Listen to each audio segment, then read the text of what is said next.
ఈ ఆరాధనకు వచ్చిన బిడ్డలారా, మీలో ఎవరైనా కొన్ని సమస్యలను బట్టి ఏడుస్తూ ఈ స్థలానికి వస్తే, నేను శాపగ్రస్తురాలనయ్యా, అందుకే నాకు ఈ దుఃఖం, నా కర్మయ్యా, అందుకే నా బ్రతుకులు ఈ బాధ, ఇంతకాలం అలా నువ్వు అనుకుంటూ వస్తే ఈరోజు ఒక కొత్త మాట నువ్వు అనుకో.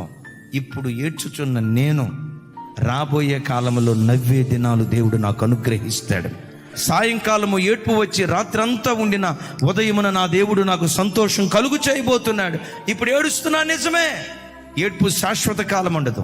ఇప్పుడు దుఃఖపడుతున్నా నిజమే, దుఃఖం శాశ్వత కాలం ఉండదు. ఇప్పుడు ఏడ్చుచున్న నా బ్రతుకులో నవ్వే దినాలు దేవుడు అనుగ్రహించబోతున్నాడు అని ప్రభుని నిత్యము మనం స్తుతించుదుంగాక.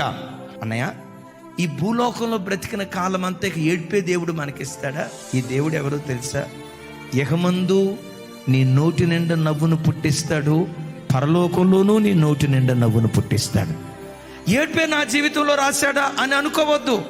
గమనించండి, జకర్యా గ్రంథంలో రాసి ఉంటుంది, ఈ దేవుడు దుఃఖ సముద్రాన్ని దాటింపచేసే దేవుడు అంటాడు. దుఃఖ సముద్రం ఎక్కడుందో తెలుసా? నీ గుండెల్లో నీ గూడు కట్టుకుని ఉంది. Download ShareChat.